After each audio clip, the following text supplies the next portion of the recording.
tudo cada vez melhor. Espero que esteja tudo cada vez melhor na sua vida. E hoje nós daremos continuidade na leitura, no estudo do livro Autobiografia de um Yogi, falando sobre o capítulo A Ressurreição de Shri Yukteswar, que é então o capítulo, como eu falei na live anterior, preferido do meu pai, um capítulo que ele tem, até inclusive eu acabei não comentando, impresso pelo seu neto Álvaro, né, com letra maior, para que ele possa então conseguir absorver várias e várias vezes o conteúdo desse capítulo que ele gosta bastante. Então, como eu falei na live anterior, esse é um capítulo mais longo do livro, né, um dos mais longos, então a gente está dividindo em duas lives, e um dos que eu mais li também, né, compartilhando hoje aqui.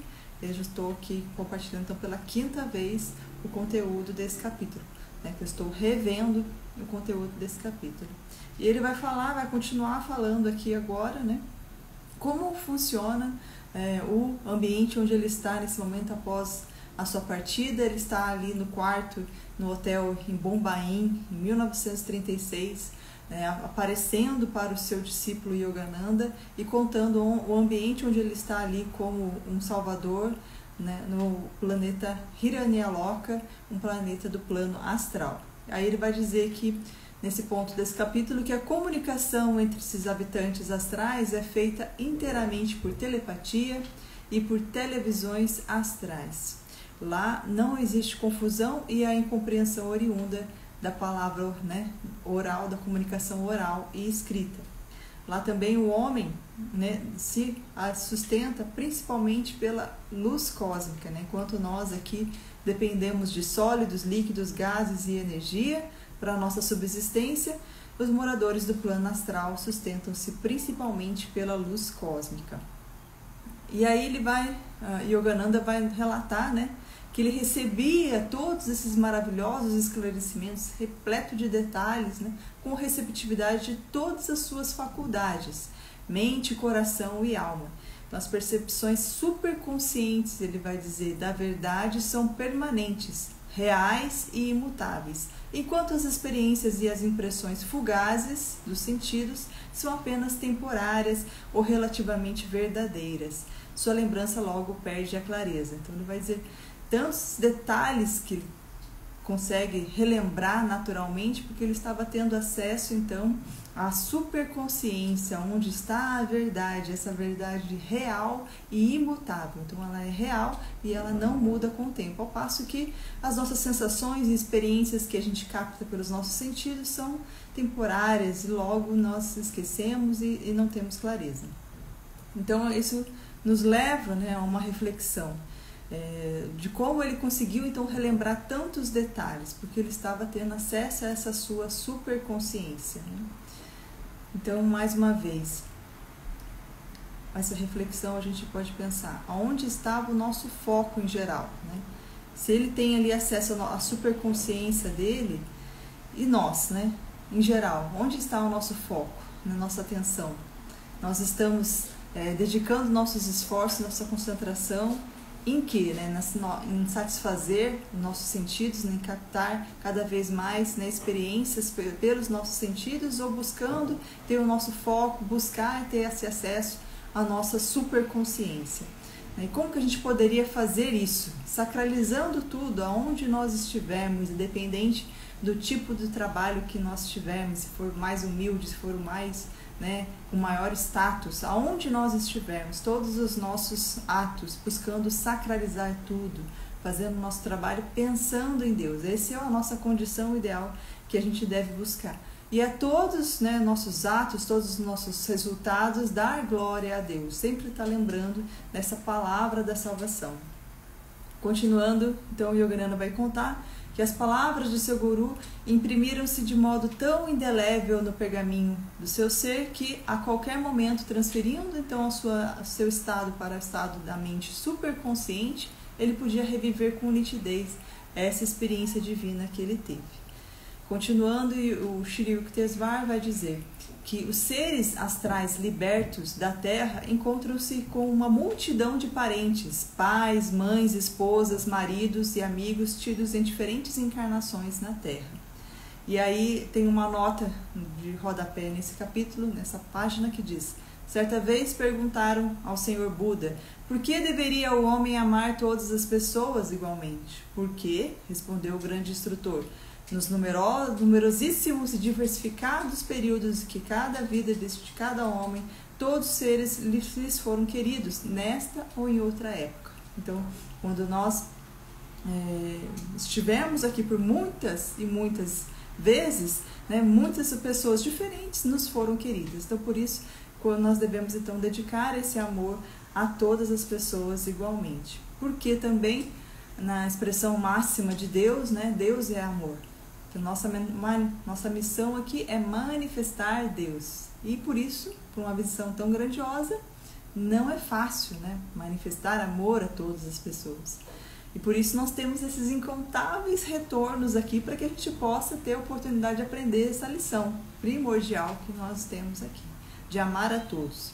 Claro que muitas vezes, para essa boa convivência acontecer, é necessário, né, se a gente mora com alguém que muitas vezes nos deixa nervoso, então é necessário de repente uma distância, um ritmo adequados, ou mais ainda, que a gente consiga se elevar ao ponto das coisas continuarem acontecendo igualmente à nossa volta, mas nós estarmos assim conseguindo estar acima e não se deixar abalar por essas situações. Esse é realmente uma meta bastante grandiosa para a gente alcançar aqui, porque Deus é amor.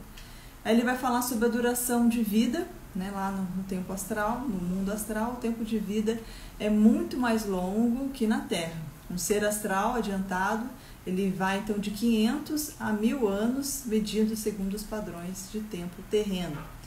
Os visitantes do mundo astral, nele residem então por períodos mais curtos ou mais prolongados, de acordo com o seu peso de seu karma físico, que os atrai de volta à Terra dentro de um prazo específico.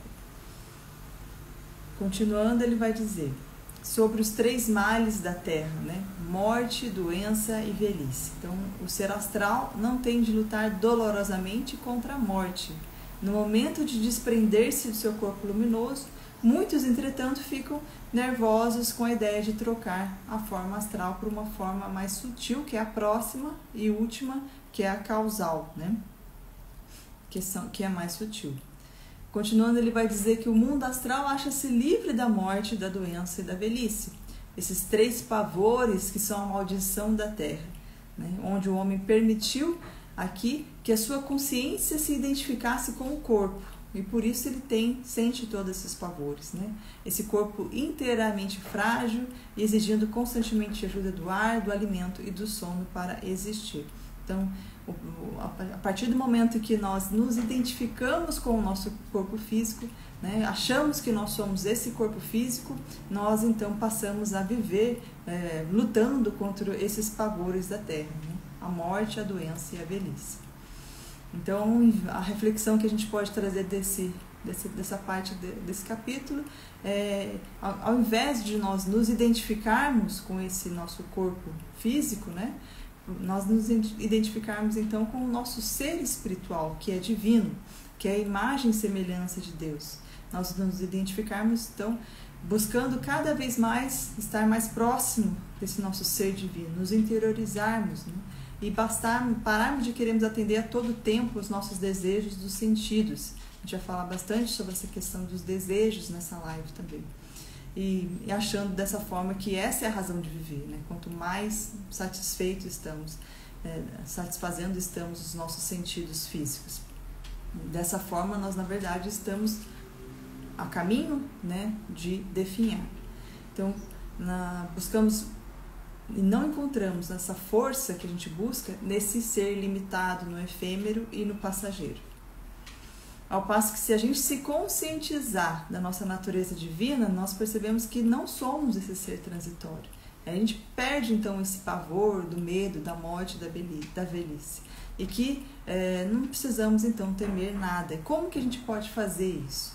Nós precisamos ter esse foco em alimentar mais esse nosso ser espiritual. Né? Reflexionar quanto tempo do nosso dia nós passamos pensando em Deus, quanto tempo nós passamos pensando em coisas. Né? E por isso, o mínimo que a gente pode fazer no nosso dia a dia é estabelecer uma programação diária para que a gente possa, então, alimentar esse nosso ser espiritual, entrar em contato com Deus. Continuando, Tiril Tesvar vai falar sobre a morte no plano astral e terrestre. Então, ele vai explicar que a morte física é igual ao desaparecimento da respiração, obviamente, e desintegração das células. E a morte astral é a dispersão dos vitrátomos, ou unidades de energia que constituem a vida dos seres astrais. Na morte física, um ser perde a consciência carnal e se torna cônscio do seu corpo sutil no mundo astral. Esses ciclos recorrentes de alojamentos astrais e físicos são um destino inelutável, dos quais a gente não pode lutar, né? E de todos os seres não iluminados. Então, alguns seres conseguem sair, seres iluminados conseguem sair dessa roda, né, de recorrentes alojamentos astrais e físicos. Então, por isso que a gente deve buscar, então, cada vez mais ser esse ser iluminado, né? Conceitos de céu e inferno despertam no homem reminiscências ainda mais profundas que as lembranças do subconsciente de sua longa série de experiências no agradável astral e no decepcionante reino terrestre. E mais à frente ele vai dizer que a força coesiva que mantém unidos os três corpos, né, físico, astral e causal, é o desejo. O poder dos desejos não realizados é a raiz da escravidão humana. Então, esse apego que a gente tem pelas coisas, pelas questões que a gente quer ainda manifestar aqui. E os desejos dos seres causais, né? Os seres quase livres, alojados apenas no corpo causal, podem materializar tudo pelo pensamento. Consideram as sensações físicas e desleites astrais como grosseiros e sufocantes para a sensibilidade sutil da alma. Os seres causais esgotam seus desejos, materializando simplesmente. Quando se alcança por meio da sabedoria a ausência de desejos, seu poder desintegra os dois vasos remanescentes. A diminuta alma do homem emerge finalmente livre, unificada com a amplidão imensurável. Então, por meio da sabedoria, que tanto a gente ouve falar, né, se a gente lê provérbios a todo tempo, fala-se sobre a sabedoria. Quando se alcança por meio da sabedoria, criadora de tudo, a ausência desses desejos, desse apego, então conseguimos então a desintegração desses dois vasos que eles, com muitas filosofias, né, consideram os nossos corpos como vasos dos quais a alma está ali, né, preenchendo. E mais à frente ele vai usar a palavra ânfora, que também é um vaso, né, com duas abas assim ao lado. Então esse apego finalmente, né, quando a gente consegue se livrar de todos eles, nessa alma, então ela se unifica com a amplidão imensurável. Continuando falando sobre o mundo causal, ele vai dizer que é indescritivelmente sutil. Para entendê-lo, o homem precisa possuir poderes de concentração extraordinários. Se por meio desta concentração sobre-humana ele pudesse converter ou resolver as meras ideias, os dois cosmos alcançariam então o mundo causal. Ali percebe-se todas as coisas criadas como formas de consciência. Então, por meio da concentração extraordinária, essa concentração sobre-humana, nós podemos, então, conseguir entender esse plano causal. E aí, continuando, ele vai dizer que os seres causais percebem o cosmos físico não é basicamente construído de elétrons, nem o cosmos astral se constitui de vitrátomos, de prana, né? Ambos são criados das menores partículas de pensamentos de Deus, divididas e fragmentadas por Maya, a lei da relatividade, que intervém para separar a criação do Criador. Então, os seres causais eles conseguem ter essa percepção, né, de que toda a criação são partículas fragmentadas do pensamento de Deus, todos nós, né? E são fragmentadas por quem? Por Maya, que é a lei da relatividade, a lei do negativo e do positivo, né? A lei da ilusão, que intervém para separar a criação, para a gente se achar aqui separado do nosso Criador. E continua então descrevendo a vida do ser, né, na sua forma causal, dizendo que tanto a morte quanto o renascimento no mundo causal ocorrem em pensamento. Os seres de corpo causal banqueteiam-se apenas com a ambrosia do conhecimento eternamente novo. Bebem dos mananciais de paz, andam pelo solo sem trilhas das percepções, nadam na infinitude oceânica da bem-aventurança. Veja, seus brilhantes corpos pensamentos passam zunindo vertiginosamente por trilhões de planetas criados pelo Espírito com E maiúsculo, por novas bolhas de universos, por estrelas de sabedoria e por sonhos espectrais de nebulosas douradas no seio celeste do infinito. Então, tanto a morte quanto o renascimento no mundo causal ocorrem apenas em pensamento, e eles vivem nesse ambiente. O plano causal é o último antes da gente se fundir, sem perder a nossa identidade, como ele vai falar aqui, na amplidão do infinito, da energia universal. Nesse último plano, nessa última ânfora, né, eles vivem toda essa bem-aventurança, né, impossível de detalhar com palavras aqui, mas ele nos dá uma pequena ideia dessa grandeza que é. Continuando, ele vai dizer: muitos seres permanecem durante milhares de anos no cosmos astral, então depois de êxtases cada vez mais profundos, a alma livre se retira do pequeno corpo causal e incorpora-se na imensidão do cosmos causal. A alma não terá mais que experimentar sua alegria como uma onda individualizada em consciência. Agora se funde com o oceano cósmico único, com todas as ondas, eterno riso, vibrações e pulsações. Então, Yogananda vai sempre fazer essa analogia com o oceano, que nós somos ondas que aparecemos, depois nós nos fundimos com o grande oceano. Continuando, ele vai dizer, né, Yogananda vai exclamar: uma alma livre, quando ela se funde, né, com esse grande oceano. Quando uma alma finalmente se liberta das três ânforas de ilusões, esses três corpos, causal, físico, astral, né, ou na ordem causal, astral e físico, astral, causal. Quando uma alma então finalmente se liberta dessas três ânforas de ilusões corporais, unifica-se com o infinito, sem qualquer perda de individualidade. Ele vai continuar dizendo que o homem não desenvolvido precisa passar por incontáveis encarnações terrestres, astrais e causais até emergir desses três corpos. Um mestre que conquista sua liberdade final pode escolher a voltar à Terra como profeta para ajudar outros seres humanos a regressarem a Deus. Então, enquanto nós somos homens não desenvolvidos, nós vamos ficar aqui, passando por incontáveis encarnações terrestres, encarnações astrais, encarnações causais, até conseguirmos então emergir dessas três corpos. Então, assim como o próprio exemplo de Shri Yukteswar, está lá residindo no cosmo astral, né, pôde assumir parte do fardo, que está lá com essa missão, né, de assumir parte do fardo kármico de seus habitantes no plano astral e ajudá-los a terminar esse ciclo de reencarnação no cosmos astral.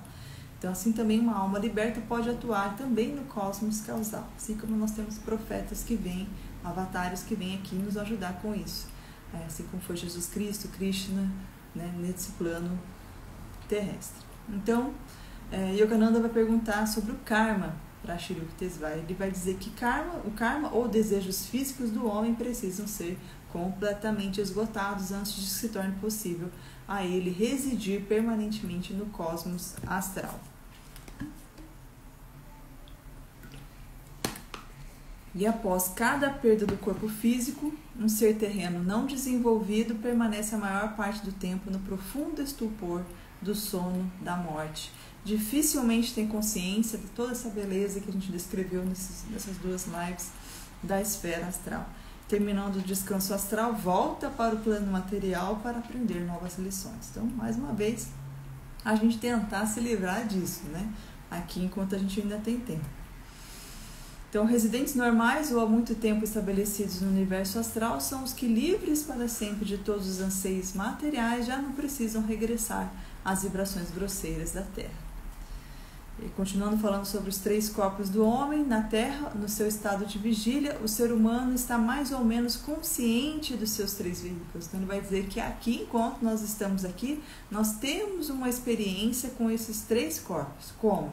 Quando está ocupado com os sentidos, né? Visão, audição, tato, paladar, ele então opera com o seu corpo físico. Obviamente, quando exercita seus poderes de vontade e visualização, né? Vontade não é desejo, é o poder de realização. Seu poder de visualização, ele está operando com o seu corpo astral. E seu instrumento causal expressa-se quando o homem pensa ou mergulha profundamente em introspecção, em meditação. Pensamentos cósmicos geniais visitam o homem que habitualmente mantém contato com seu corpo causal. Então, aquele que habitualmente busca manter contato, se interiorizar, busca a introspecção, busca fazer a meditação, habitualmente ele pode, então, manter contato com seu corpo causal. E mais uma vez a gente pode refletir, né, sobre o quanto nós temos aí uma estrutura midiática, né, para que a gente não tenha esse tempo de introspecção, para que a gente fique ali, né, focado em vídeos cada vez mais rápidos, né, perdendo a nossa capacidade de concentração, que é justamente o que vai nos fazer nos ligar a algo maior do que esses apegos terrenos aqui. E cada vez mais nós estamos assim mais longe da percepção de Deus. É isso que a gente vê, né, acontecer.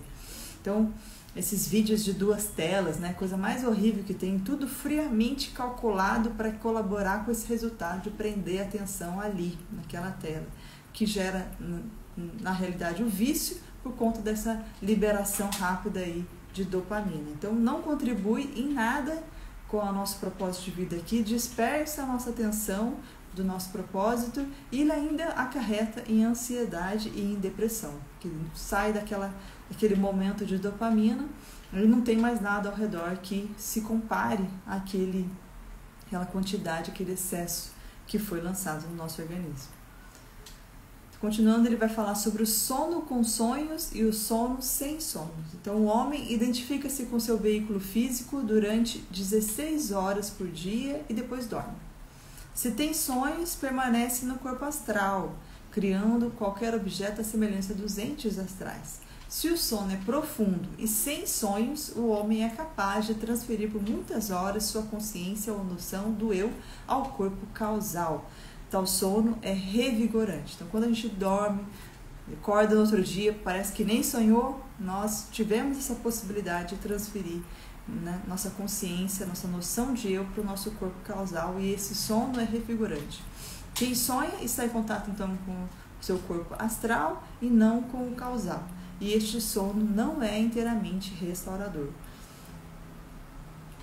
Já finalizando, né, então no final daquela experiência de Yogananda com o seu guru, né, o guru diz para ele: divulgue em toda parte, novas esperanças infundir-se-ão dos corações dos que sonham neste mundo exasperados pelos sofrimentos ou temerosos da morte. Então, outros assuntos ele comentou com o Yogananda também nessa ocasião, que ele não revelou nesse capítulo, fez algumas profecias que depois se concretizaram ao longo dos anos enquanto Yogananda viveu, e dissolveu-se no círculo dos braços, né, que a gente falou no início da live anterior, que ele estava agarrando Yogyakarta de Yogananda.